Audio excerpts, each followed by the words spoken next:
Okay, in today's video, we've got a driver head-to-head. It's the Ping G425 Max against the Ping G430 10K. Who is going to come out on top?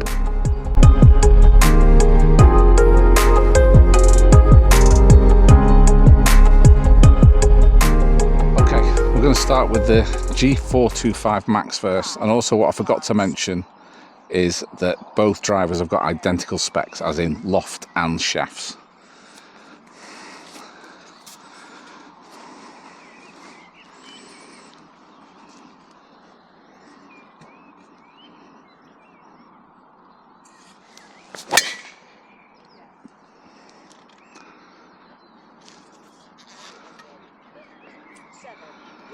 .257 carry.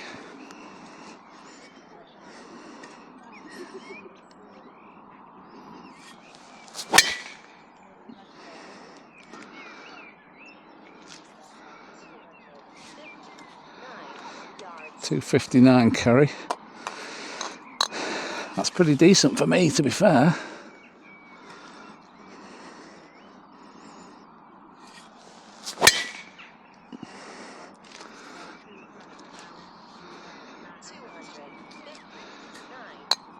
.259 yards.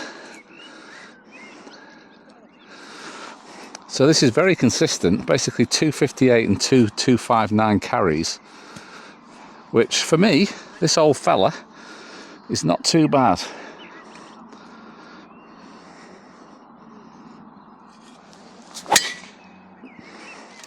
Didn't hit that one, that'll be a miss it.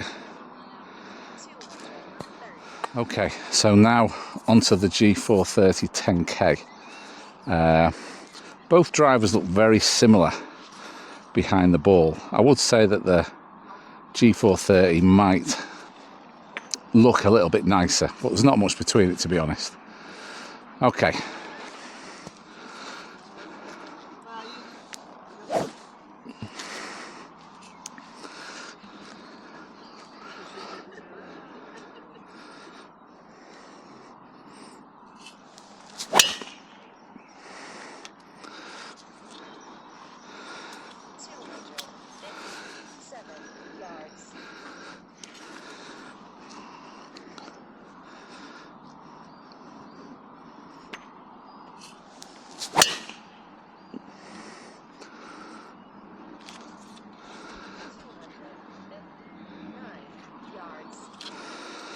.259.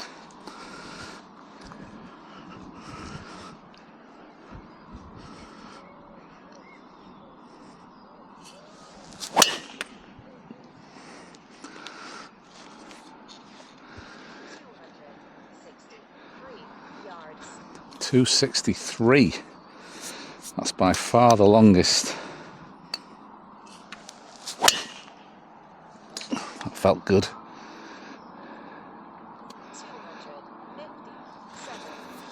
.257. Okay, so that's all of the shots hit. I'll go and export all the numbers out into Excel, and then we'll go in the studio and I'll explain what they all look like. But I already know from seeing the numbers there that they're going to be almost identical. The G430 Max definitely had the furthest with the 263 carry, but pretty much all of them were somewhere around an average of 257 carry with both drivers. So I don't think we're going to see too much difference. But anyway, let's go in the studio, have a look what all the numbers actually look like. So I'll bring these numbers up now for you on the screen.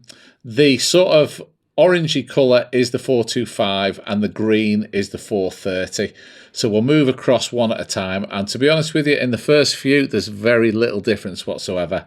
So as you can see, average carry yards, 257 versus 258 on the G430. So it does go a little bit further carry, but again, we're talking literally 1 yard of difference across the average. Total yards, that extrapolates out into a little bit of extra yardage to 276 against 274. Swing speed is estimated on my launch monitor, so I wouldn't read too much into that, but they're very close again, almost identical in fact. Ball speed, which is measured by the launch monitor, interestingly was slightly faster off the 425, but again, very, very close, within 1 mile an hour of each other. So far, I mean, we've got virtually no difference. But then we do get some differences, and I do think that this sort of ties in with what I've seen with my eye while I've been using that new driver, and that is that the launch angle is higher. And I've definitely noticed that I definitely get a higher ball flight and what appears to be a longer carry when I really nail it. So 13.7 launch angle against 11.6 with the G425 Max. That extrapolates out into a launch direction of 3.7 to 2.6. We'll leave smash factor, but they're absolutely identical. But it's the apex which I think is quite interesting. The apex is at 27.7 meters against 22.2. So you definitely get a higher ball flight off the 430 10K. So if you're thinking of buying one of these drivers, then really, depending on what ball flight for the type of course that you play, would dictate which one to go with. Now, what I'm thinking of doing here is, which is going to be quite interesting, is I'm thinking of using my 430 when I play at my home course of Pleasanton. But I play a lot of links golf over in Southport, which is where I'm originally from. And I think when I go and play those links courses, I think I'll put the 425 in the bag, because that lower ball flight on links golf courses is going to be a lot better within those conditions. And on the hard running ground, I'm probably going to get a lot more roll out of it as well. Spin rate, very similar, slightly higher spin on the 430. And I also put on here that what were the two longest recorded distances for the day with both. The longest carry with the 425 was 259.2, and the longest with the G430 was 263. And that extrapolates out into the longest being, you know, the G430 managed to get over 280. I've got to say, for me, at 53 years old, I'm absolutely delighted with that. Maybe all that work I've done in the gym this winter is actually paying off, because I didn't think I hit it that far, but the launch monitor doesn't lie. So 276 against 280. So I do think, although there's very little difference between these two drivers, they've both got different ball flight characteristics, which I can use for different golf courses I'm going to play. But also, I do think that when you really button that 10K, you definitely do get some extra yardage, some extra mileage out of it for sure. And I've certainly noticed that on the odd ones that I flipping know that I've just absolutely hit straight out the middle of the club. When I get down to my ball, I do find myself going, geez, I've not been down here before. You know, and you do notice that you're getting some extra yardage. So I don't think you can go wrong with either of these drivers. There's very little to pick between them, and it just goes back to what I've said all along.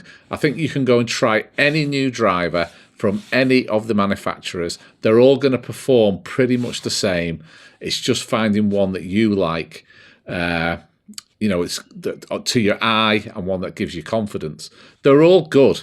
They're all good. I could go and try the new Callaway, the new TaylorMade, they'd all be good. The reason that I use Ping drivers is because I think they're the most forgiving, and also the dispersion on both of these clubs, when I looked at the data, was extremely good. They were all within a very, very tight, for a driver, a tight dispersion rate. And that's why I use Ping drivers. But, you know, all the other drivers are great. But to think that one driver from one manufacturer is going to give you a massive advantage and a load of extra yards is actually just not going to happen. Driver technology has been maxed out, and it's been maxed out for years. And like now, the gains are in, for me, the gains are in getting better dispersion, because there isn't possible to get any extra distance unless the governing bodies change the rules and allow the manufacturers to start to use new technology, which will allow us to get higher ball speed and hit it a lot further. At the moment, they're all good. They're all doing pretty much the same thing. So whichever one you find that you like, just go with it. But in this case, with these two, they're very similar, and I'm going to use both of them throughout the season this year, depending on what golf course I am playing. Okay, that's it for this video. I hope you enjoyed it. Now I've got the launch monitor, I'm going to do a lot more comparison videos. I know that people like this kind of stuff, so I'm going to try and do as many as possible. Okay.